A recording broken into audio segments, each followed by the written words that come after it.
이름이 미래주거 추진 아닌가요? 네, 네, 지금 네, 네. 진선미 의원께서 단장을 맡고 네. 계시는 게 지금 발족된 지 좀 됐죠? 예, 성과가 있다고 봐야 되나요? 어떻게 봐야 지금 되나요? 한창 진행 중인데요. 미래주거 추진단은 비교적 중장기적인 주택 정책을 다루고 있습니다. 그래서 당장 오늘 내일 내놓는 것은 아니고요. 이번에 저희들은 변창흠 신임 국토교통부 장관님이 주택 전문가시니까 네.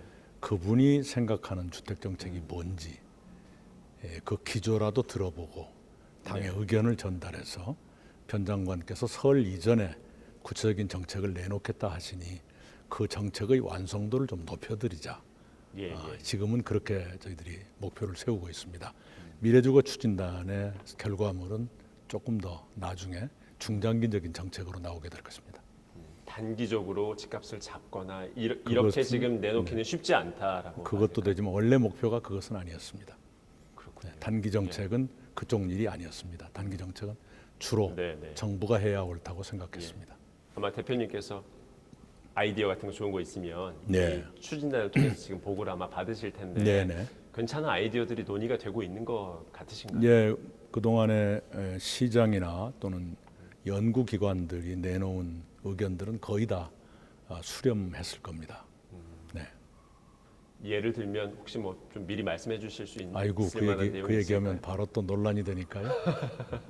예. 좀 이렇게 파급력이 있는 그런 내용들도 좀 담겨서 우선은 발표가 될 수도 있을까요? 우선은 미래주거 추진단은 아까도 말씀드린 것처럼 몇 달 안에 내놓거나 그런 것은 아닙니다. 차기 대선 후보의 공약이 될 가능성이 높습니다. 당장 뭐 1, 2월에 이렇게 그건 뭐가 아닙니다. 발표가 그것은 된다거나 그건 아니에요. 국토교통부가 내놓게 될 것입니다. 예, 그 과정에서 당의 의견을 전달하겠다는 예. 것입니다. 예.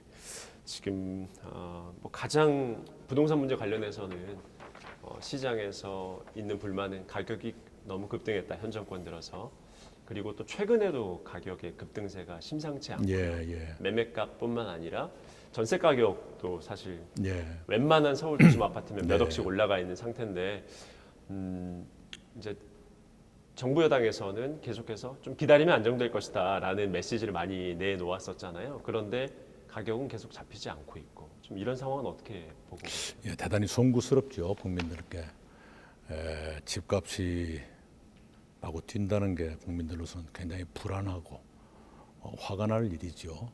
그것을 빨리 안정시켜드리지 못한 것은 대단히 미안한 일입니다. 최선을 다해서 완성도가 높은 정책을 내놔야 될 것이고요. 그 정책들이 지속성과 일관성을 가져야 됩니다. 왔다 갔다 하면 안 됩니다. 대신에 내놓을 때는 확실하게 신중한 정책을 내놔야 되고 내놓은 다음에는 오락가락하지 않아야 한다. 이렇게 생각합니다. 대표님께서는 이제 도지사를 거쳐서 총리까지 하셨기 때문에 어떠한 문제가 발견됐을 때 그 문제를 해결하는 그 성과를 계속해서 보이시면서 오셨잖아요. 예. 이 부동산 문제도 뭔가 해결할 수 있는 그 솔루션, 그 방법을 고민을 많이 하고 계실 것 같은데 예. 대표님께서 생각하시는 그 방법은 무엇일까라고 예, 보세요? 기본은 주택의 공공성을 좀 더 높이는 쪽으로 가야 합니다. 공공부문, LH공사나 SH공사 같은 공공부문이 주택 공급을 더 확대하고 더 다양화하는 일을 꽤 오랫동안 지속해야 됩니다. 예. 그러면 주택 시장이 점점 안정화 쪽으로 갈 거라고 봅니다. 공공부문의 주택 공급이라고 하면 임대주택의 공급을 말씀하시는 주로 영구 임대가 많겠죠. 그리고 시장 기능이 필요하죠. 시장에서 해줘야 될 일도 있습니다. 시장 나름으로 주택을 공급한다든가 공공이 채우지 못하는 수요를 시장에서 채워준다든가 그것은 인정을 하고 거기서 이익이 생긴다 하면 일정 부분을 환수해서 공공부문에 쓸 수 있게 하는 그런 장치가 제일 좋은 정책이라고 생각합니다. 저도 이제 제 주변에 예. 30, 40 이런 청년들 주택을 네. 내 집 마련하지 못한 네. 분들이랑 얘기를 나누다 보면 예. 전체적으로 우리나라에 풀리는 주택 공급량이 예. 중요한 것이 아니고 내가 직접 살고 싶어 그렇습니다. 하는 곳. 그러니까 좋은 대학교 나와서 좋은 예. 직장 잡고 정말 누구보다도 네, 열심히 네. 살아왔는데 집 한 채 갖지 못한 주변의 분들이 많이 있거든요. 예. 근데 실제 지어서 공급되는 곳은 어디 아주 먼 외곽, 그렇죠. 이게 교통도 좋지 않고 이런 데 예. 공급이 된다면 예. 그것 가지고 가격이 수요가 움직일 것이냐, 아마 이 부분에 네, 대해서는 네. 대표님께서도 공감을 하실 거라고 그렇습니다. 생각이 네. 드는데요. 대표님께서는 정확히 제가 지금 시점은 기억나지 않습니다만 도심 고밀 개발 예. 이런 것도 공급의 확대를 위해서는 예. 필요하다 이런 말씀도 네. 하셨는데 좀 그런 방법들에 대해서는 여전히 예. 같은 생각이신지요? 좀 말씀 좀 예, 부탁드릴게요. 용적률 완화에 따른 고층화 문제도 새로운 정책에 당연히 일부로서 포함될 거라고 생각합니다. 직장에서 가까운 거리에 살고 싶다든가 굉장히 수요가 다양해지거든요. 그 수요에 맞춰야 되는 것, 이게 주택 정책의 과제지요. 그 동안에 지난 1년 동안 서울시 인구가 줄었는데요.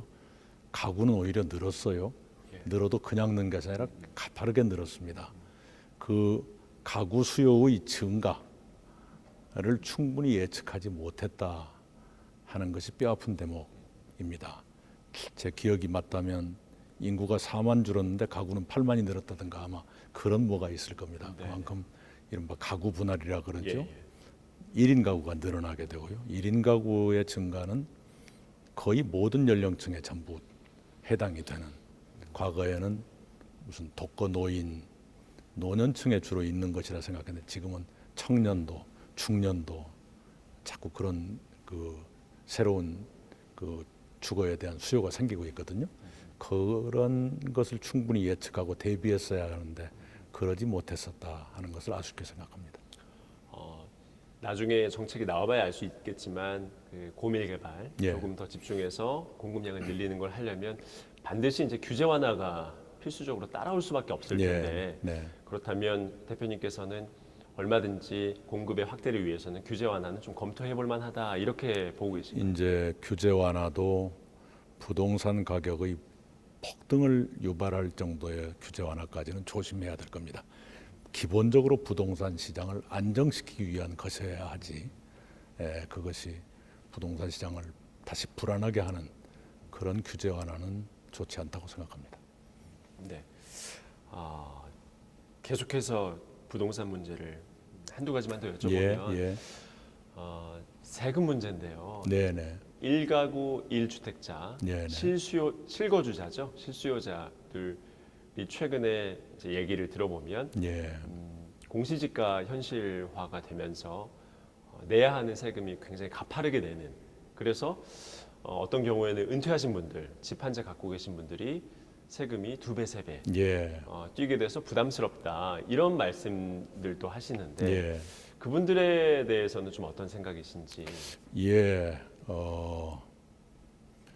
기본적으로는 세금 문제는 조정된 지 얼마 안 됐으니까요.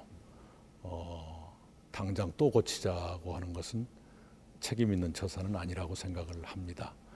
그러나 집 한 채 가지고 사시는 분들이 좀 더 안심하고 사실 수 있게 해드리는 것은 기본적으로는 필요하다고 생각을 합니다. 구체적인 것은 또 잘못하면 또 다른 불안정을 가져오니까 말씀을 자제하겠습니다. 그렇다면 미리 얘기할 수는 없지만 네. 이게 투기나 투자 목적이 아니라면 1가구 1주택자 실소유자 같은 경우라면 세 부담을 좀 완화해 주는 것을 충분히 검토해 볼 수 있다 이렇게 받아들여도 될까요? 그것을 이미 부분적으로 했지요, 지난번에. 네. 재산세에 한해서 그것을 고친 지가 얼마 되지도 않는데 또 고치자고 하는 것이 예. 바람직하지는 않다. 그러나 기본적인 방향으로서 일정 규모 이하의 네. 실수요자, 내가 살고 있는 그런 집이라면 안심하고 사실 수 있도록 배려하는 것이 필요하겠다. 네. 그런 원론적인 말씀만 드릴게요.